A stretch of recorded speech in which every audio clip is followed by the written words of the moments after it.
Meio-dia e 2, J1 está entrando no ar. Obrigado pela audiência e pela companhia. Hoje é segunda-feira, dia 18 de fevereiro. E aqui no J1 você fica por dentro de tudo que rola na nossa região. Nesse momento os termômetros marcam 22 graus. A semana começou com um clima ameno, né? Tem previsão de chuva para hoje à tarde e deve continuar assim pelos próximos dias. Hoje a gente fala que um homem que tentava assaltar ônibus com arma falsa acabou se dando mal e foi rendido pelos passageiros. E você vai ver também. PRF realiza operação na BR-040 durante o fim de semana.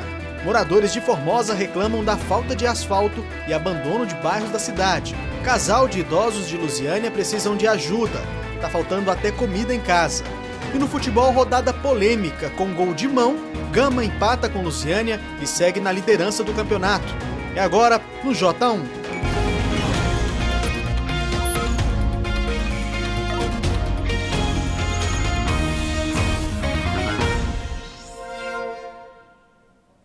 Ótima tarde para você.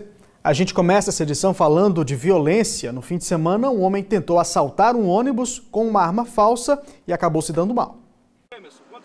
Este homem que aparece machucado nas imagens tentou assaltar um ônibus com um comparsa em Cidade Ocidental. Segundo testemunhas, os dois entraram no veículo se passando por passageiros em Santa Maria, no Distrito Federal, e anunciaram o assalto já no município goiano. Eles estavam com armas falsas. Os passageiros perceberam e renderam um dos suspeitos que estava na parte de trás do veículo. A polícia foi chamada e ele foi preso. Já o outro homem conseguiu fugir, levando todo o dinheiro que estava com o cobrador. Quem depende do transporte público na região sente cada dia mais medo de sair de casa. Muito medo que a gente passa nesse trânsito aí, principalmente que esses assaltos tá tendo diariamente aí. Então a gente não sabe se a gente sai vivo, mas não sabe se chega vivo em casa, né? E durante o fim de semana, a Polícia Rodoviária Federal intensificou a fiscalização nas rodovias aqui do entorno de Brasília. Na BR-040, por exemplo, os agentes pararam veículos durante uma blitz na altura de Valparaíso. O objetivo da PRF é o de conscientizar os motoristas em relação aos perigos aí de dirigir embriagado e também sobre o excesso de velocidade, uma das coisas que mais acontecem nas rodovias que cortam nossa região. De acordo com o balanço da PRF, só neste fim de semana, 29 motoristas foram flagrados dirigindo bêbados. As autuações aconteceram principalmente no sábado à noite. Durante essa operação aí foram recolhidas também 32 carteiras de habilitação, na maioria dos casos justamente por conta disso, por causa de embriaguez ao volante. Também foram registrados 5 acidentes graves nas BRs 020 e 060. Outro assunto agora: foi enterrado o corpo de Renato Rocha Batista. Ele morreu sexta-feira à noite depois de ter sido atropelado e arrastado por uma caminhonete. O motorista estava bêbado. O tempo triste combinava com a dor de uma mãe obrigada a enterrar o filho. Bem, estava feliz com o trabalho, feliz com tudo. Vi um louco desse fazer isso com meu filho. Me dá tanta dor. Renato tinha 41 anos e, segundo a família, vivia o melhor momento da vida dele. Todos lembraram muito o bom humor que ele tinha. Companheiro meu, o cara final de semana alegrava a minha casa. Cadê o cara comédia para fazer a gente rir? Não tem, acabou. Renato Rocha Batista, de 41 anos, foi vítima desse motorista, Elielton Nogueira, que bebeu numa reunião com amigos e pegou a caminhonete para ir embora, mesmo estando bastante alcoolizado, ao ponto de nem perceber que havia atropelado uma pessoa. As imagens mostram o veículo passando acelerado. Neste outro vídeo, a caminhonete já aparece cercada por populares.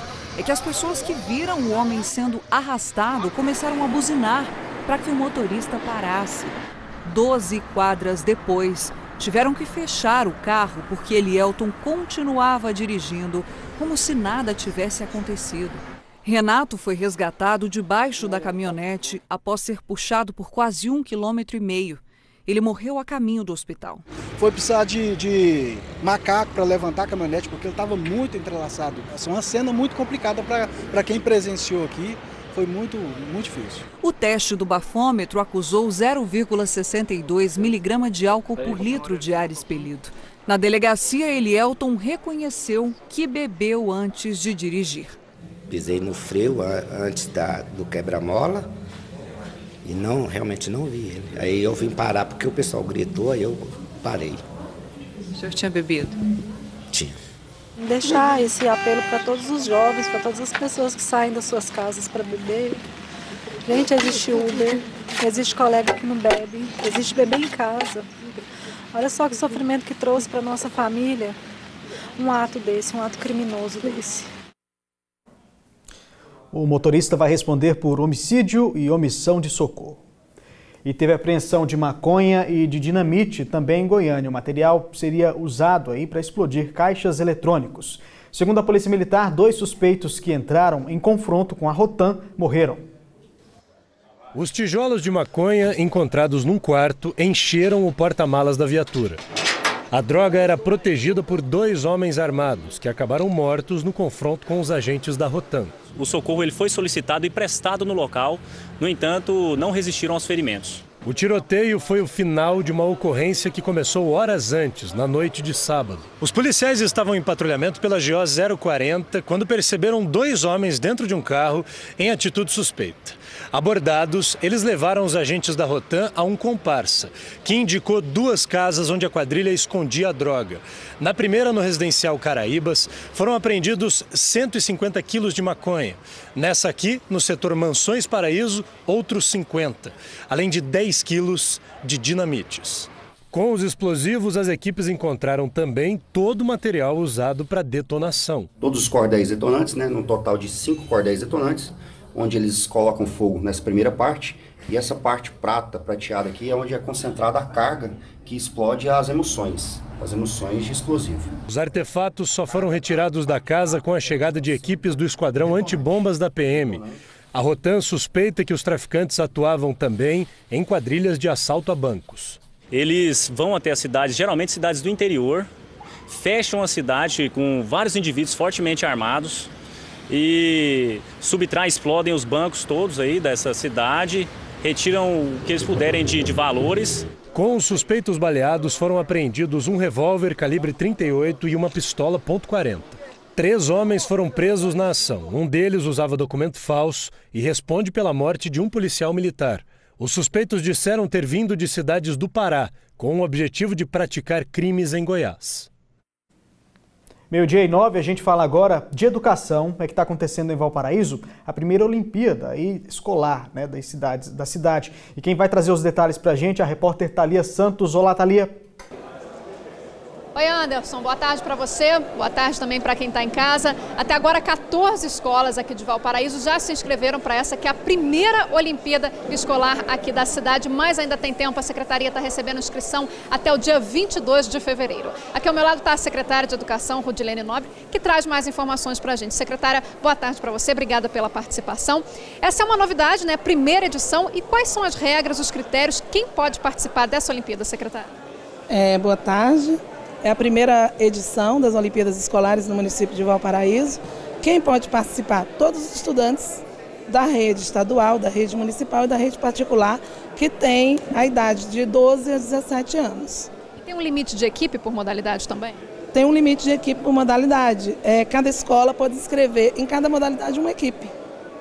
E essa é uma forma de integrar os alunos aqui da cidade, porque une tanto escolas municipais, estaduais, como particulares também. Isso nunca aconteceu antes aqui? Nunca aconteceu e a Secretaria de Educação pensou, através da coordenação do desporto, nessa interação. Criar um momento onde os jovens estudantes possam trocar conhecimento, trocar as habilidades, trocar experiências, e é necessário a gente criar esse momento através de jogos. E esses jogos eles vão ser realizados onde? Dentro das próprias unidades? Já tem um local fixo? Os jogos serão nas unidades, tem um local fixo, está distribuído dentro do município, onde tem o local adequado para acontecer. Exemplo, a natação vai acontecer em uma escola particular, parceria dessa escola particular com uma piscina. Então a natação já tem um local fixo. Secretária, a gente sabe que ainda tem muita escola que foi convidada que ainda não se inscreveu. Se puder fazer um convite então para todo mundo participar? Venham, escolas particulares, escolas estaduais, as municipais já estão na frente. Nós esperamos vocês para essa grande festa que é as Olimpíadas Escolares da rede municipal, que acontecerá de 11 a 22 de março em Valparaíso. Certo, obrigada pelas informações, secretária. Anderson, fica o convite então aí para todos os estudantes aqui de Valparaíso. É com você. Tá certo, Thalia, obrigado, bom trabalho para você. Hora da primeira rodada de participações pelo nosso WhatsApp 984424000. Tem um recado aqui do Gabriel. Sou morador do Jardim Luzília, atrás do Fórum de Lusiânia, e as ruas 34, 35 e 36 não estão asfaltadas. Promessa feita em 2016, até agora nada. Tem recado também do Renildo, mora em Cruzeiro do Sul, Valparaíso. Queria que vocês mostrassem a situação das ruas aqui do bairro, só tem buraco. Tem também a Jennifer Oliveira, queria pedir para vocês do jornal que nos ajudasse a reclamar, pois moro no Parque Alvorada 1 e aqui não tem um ponto de ônibus. Estou grávida, tenho uma filha pequena e preciso usar o transporte público, só que não tem onde pegar o transporte público, né? Ela disse que pega sol e chuva e realmente está bem complicado por lá. Valeu, Jennifer. Agradeço também a participação do Renildo e a participação do Gabriel. Você pode continuar mandando o seu recado para a gente pelo 984424000. Intervalo comercial e a seguir a gente mostra a reclamação dos moradores de Formosa. Dá só uma olhada de como estão as ruas por lá. Essa reclamação também chegou pelo nosso WhatsApp e os detalhes você vê daqui a pouco. 12:12, voltamos em instantes.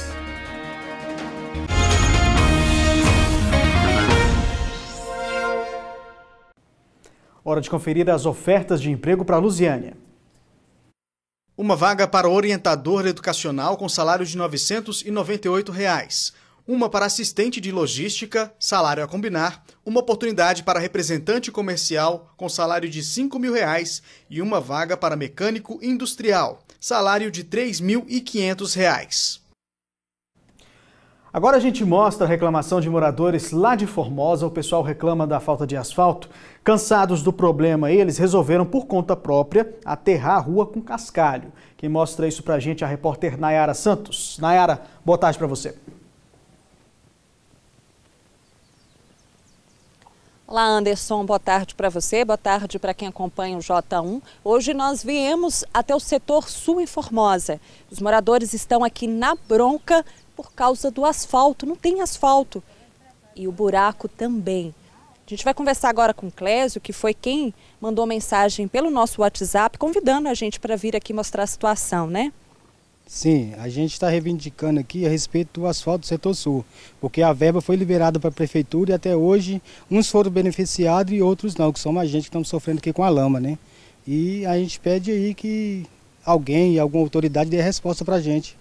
Que é isso que a gente pede, os vereadores, como se disse assim, que corresponde pela gente, nenhum aparece aqui nesse momento. Agora o Clésio mandou para a gente alguns vídeos mostrando o tanto de buraco que tinha aqui pela rua. Hoje, como vocês podem ver, o Jardelli vai mostrar aí agora, não tem buraco, né? Os moradores que se reuniram para resolver o problema, né, Clésio? Foi isso mesmo, a gente reuniu aqui todos os moradores aqui, juntamos um pouquinho de cada um, contribuímos e colocamos o aterro aqui, o cascalho que vocês podem ver aqui. É resto de entulho, mas é o que a gente pode fazer. Como se não bastasse aí os problemas, né? Poeira na época de sol, como está hoje, e lama na época da chuva, ainda tem que fazer uma vaquinha aí para poder colocar o cascalho.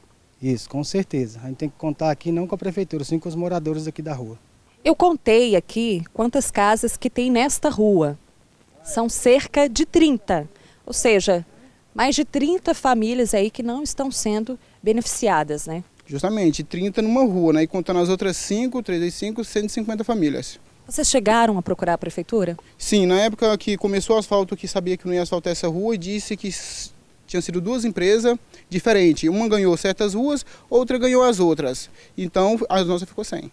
Vou conversar agora com a dona Rosa, que é moradora aqui da rua há mais de 14 anos. Ela tem criança em casa, me contou que é um problema danado, principalmente na época da chuva, porque é uma lama danada aqui, né?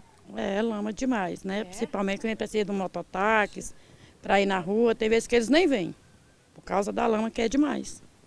E se precisar numa hora de urgência? Eles não vêm, porque eles dizem que não vai enfrentar a lama, que é perigoso, cair, entendeu? Aí não tem como. A senhora já passou por uma situação, né, de precisar de sair de casa às pressas e não ter como por causa da lama? Já, muitas vezes. Como que a senhora se sente em relação a isso? Nervosa, né? Fica nervosa, chateada, né? Porque a gente quer resolver e não pode por causa de uma lama. E sabendo que tem jeito, né? A poeira também é complicado, né? Também é complicado, é. Com certeza, a poeira, a lama a poeira é ruim, a lama acho que ainda é pior, porque a poeira a gente ainda sai, a lama não tem como a gente sair. Não deixa a gente sair. É complicado, né, Rosa? É complicado. Vou conversar agora com a Aninha. A Aninha também é moradora de outra rua, mas está aqui extremamente desamparada, né, Aninha? Você me contou que na época de chuva também é uma lama danada lá na porta da sua casa, inclusive já até entrou para casa dentro. É verdade. Lá a gente põe pedaço de pau para passar, para poder ir na rua, lá embaixo com o papão de manhã, porque a lagoa, né, dá no meio da perna. Então eles tinham que fazer pouca rua, custava, eles vinham, né? Sobrou material, vamos lá fazer uma, duas, custa, não custa. Então, se essa rua não existe, a gente também não existe.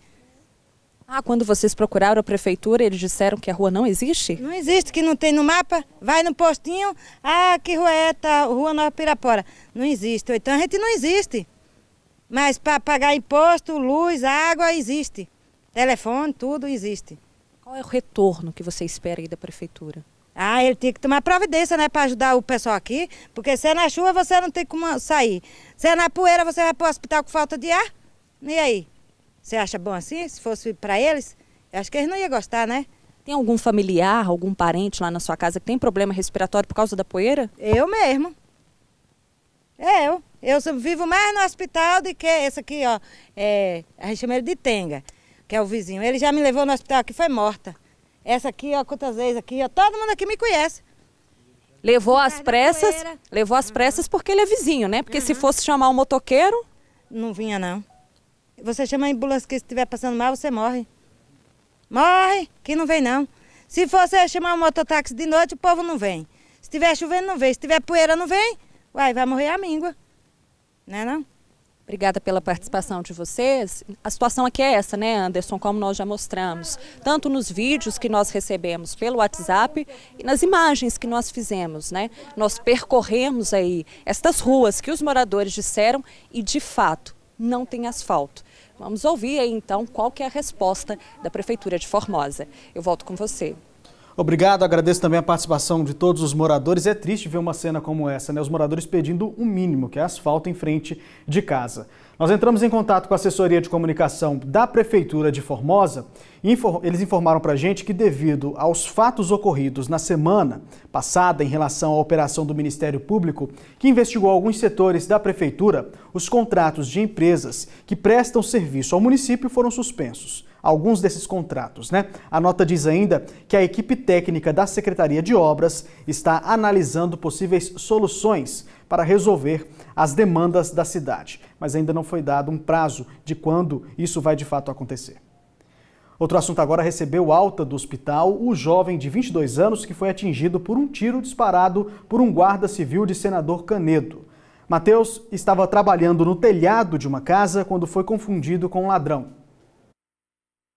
A família toda se mobilizou e esperava ansiosa a alta do rapaz. Estou muito feliz, né? Muito mais calma, tranquila e sabendo que eu posso cuidar dele em casa, né? Dar todo o cuidado que ele precisa. Não está aguentando mais esse trem de ficar sentado, levanta, senta e deita, e senta e deita. Fiquei 10 dias deitado aí.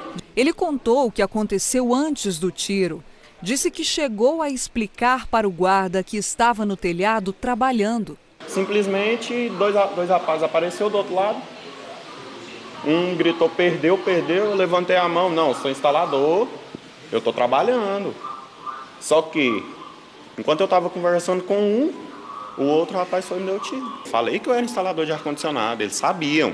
Matheus Batista Rodrigues, de 22 anos, é técnico em refrigeração. Estava trabalhando, instalando um ar-condicionado no dia 6 de fevereiro, quando levou um tiro. Ele estava no telhado da casa da dona Edna, quando foi surpreendido pela ação de um guarda municipal de Senador Canedo, que é vizinho da casa. A bala perfurou o pulmão, lesionou o estômago e o diafragma.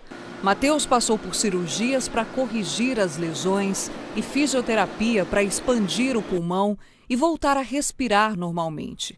O guarda municipal Rodrigo Fernandes se apresentou na delegacia no dia seguinte. Ele disse à polícia que atirou para tentar espantar o rapaz, mas que não tinha a intenção de acertar. A polícia vai seguir com a investigação e deve ouvir Matheus nos próximos dias. Despreparado, né? Ele não pode ter o cargo que ele tem, ele não pode fazer o que ele faz, porque, como ele disse mesmo, ele não tem, né, amor à vida, porque eu creio que você tem que ter responsabilidade para ter uma arma na mão. E agora com 15 quilos a menos, cheio aí de cortes, com um pós-operatório difícil pela frente, o Matheus volta para casa e vai ter o apoio de vocês, né? A senhora está aqui agarrada à Bíblia, com muita fé de que seu filho vai retomar a vida. Vai retomar a vida, né? Nós vamos dedicar a isso, né? E muito amigo, dando apoio para a família. E com muita fé mesmo, que meu filho é um milagre. A Guarda Civil disse que Rodrigo Fernandes está solto, ele não foi preso em flagrante. A defesa de Rodrigo disse que está à disposição da família do Matheus para ajudar no que for necessário e que o cliente colabora com as investigações. Como ele não estava em serviço no momento do disparo, a Corregedoria vai acompanhar a investigação da Polícia Civil. Outro assunto agora, mais de 15 anos de espera, a Justiça determinou que uma clínica de Jataí indenize uma mulher que ficou com sequelas graves e permanentes, depois de uma cirurgia feita em 2003. No armário da sala, uma lembrança da família reunida, o casal e os 4 filhos. Cíntia tinha 40 anos quando decidiu fazer uma cirurgia plástica reparadora de mama e abdômen. Nestes registros anexados ao processo, é possível ver como era a dentista antes da cirurgia e como ficou depois. As complicações deixaram sequelas, problemas psicológicos e dificuldades para se movimentar. Ela teve comprometimento motor de todos os membros, tanto de pernas, braços e mão. E teve comprometimento neurológico grave. Ela não tem noção do que está acontecendo, inclusive com ela. A família preferiu não mostrar a situação da Cíntia hoje. Aos 56 anos, ela precisa do acompanhamento das cuidadoras. A cirurgia foi realizada nesta clínica que fica na região central de Jataí em 2003. Na época, o setor de internação foi interditado por não cumprir exigências do Ministério da Saúde. Agora, a decisão do juiz Tiago Castelhano aponta que o local não tinha médico plantonista nem enfermeira trabalhando no horário da internação da Cíntia. E também não tinha sala para paciente se recuperar depois da anestesia. A decisão determina uma indenização por danos morais no valor de R$600 mil e o pagamento de uma pensão mensal vitalícia de um salário mínimo.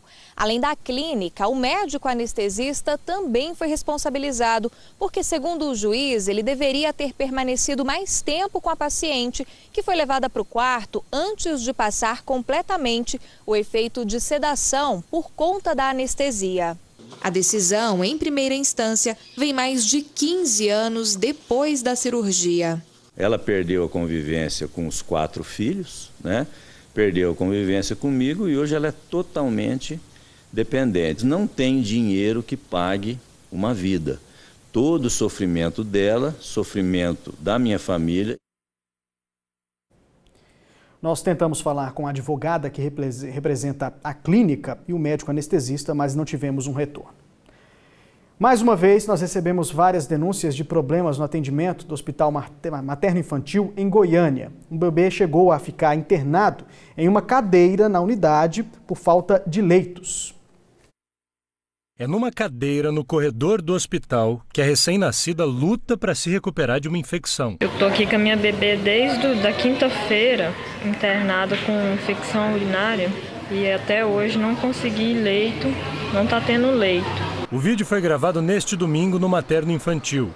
Dos 7 dias que ela vai precisar ficar internada, 3 já haviam se passado nessa situação. Pelo visto, eu vou ficar aqui até o último dia com ela internada na cadeira, dormindo assim, ó. O que parece absurdo já é um teto, pelo menos. Melhor que a situação do Enzo, que está passando mal há 10 dias, sem qualquer acompanhamento médico. Me disseram que está super lotado e que toda hora chega gente para ser internado, para fazer cirurgia, e aí que não tem como passar ele na frente para ele ser atendido. Você vai embora sem atendimento? Vou. O choro do Heitor é por causa de uma febre que já dura 3 dias. Isso e as plaquetas abaixo do nível normal podem ser sintomas de dengue. Foi o que médicos de Uncais disseram para o avô dele. Mas aqui... Disseram que, olhando a criança, assim, aparentemente estava bem, alegando que ele não está com essa aparência de uma criança doente, pôs o negócio no ouvidinho dele para tirar uma medida, tirou, disse que não estava com febre. Chegou aqui no carro, ela tirou, está 38. Em nota, o materno infantil admite a superlotação. Neste domingo, o pronto-socorro pediátrico tinha 27 pacientes internados, 11 a mais que a capacidade máxima. O hospital informa ainda que os atendimentos são definidos com base em ordem de prioridade. Em outras palavras, se o caso não for grave, o paciente tem duas alternativas. Ou espera aqui o tempo que for necessário, ou vai para casa sem atendimento. No final da tarde deste domingo, a bebezinha do início da reportagem conseguiu um leito. Um privilégio que o filho da Murielle, que está quase nascendo, não deve conseguir. Só atende pessoas que é gravidez de risco ou é prematuro. Aí eles me mandam para casa, toda vez que eu venho. Minha cabeça está a mil, pensando como que tá, como que vai fazer. O Hospital Materno Infantil disse que a unidade atende casos de alta e média complexidade, mas não pode deixar de receber pacientes com casos menos graves. Esse seria o motivo da superlotação. A direção do hospital explicou que os leitos de observação ficam ocupados com pacientes internados aguardando regulação. O complexo regulador disse que tenta transferir os pacientes para outras unidades de saúde, mas o Hospital Materno Infantil é referência no estado. Também informou que aguarda a abertura de novos leitos e está discutindo a situação com as secretarias municipal e estadual de saúde. Hora de mais uma rodada de participações aqui com a gente pelo nosso WhatsApp 984424000. Lembrando que você de qualquer cidade aqui do entorno de Brasília pode participar com a gente. Tem um recado aqui da Marisa Gonçalves. Gostaria de fazer uma reclamação devido aos ônibus que faziam aí a rota para as faculdades aqui de Cidade Ocidental. Estamos sem solução para esse problema, precisamos de mais ônibus. Tem também um recado aqui da Fátima Alves. Falo do setor de mansões Sol Nascente. Gostaria de fazer uma reclamação a respeito do mato que está tomando conta das ruas aqui perto da minha rua, aqui perto de casa, né? Tem medo de sair de casa e gostaria que fosse tomada uma providência por lá. A gente agradece a participação, muita gente mandando um recado aqui pra gente pelo nosso WhatsApp 984424000 e você pode fazer o mesmo. Intervalo comercial e ainda nessa edição a gente vai falar de esporte. No próximo bloco vamos mostrar também que a polícia encontrou o corpo do bebê que estava desaparecido. E no quadro Vamos Ajudar, a história da Marisete. Ela está precisando de apoio para alimentos e remédios. O marido dela está doente e precisa de ajuda. Agora 12h32, voltamos em instantes.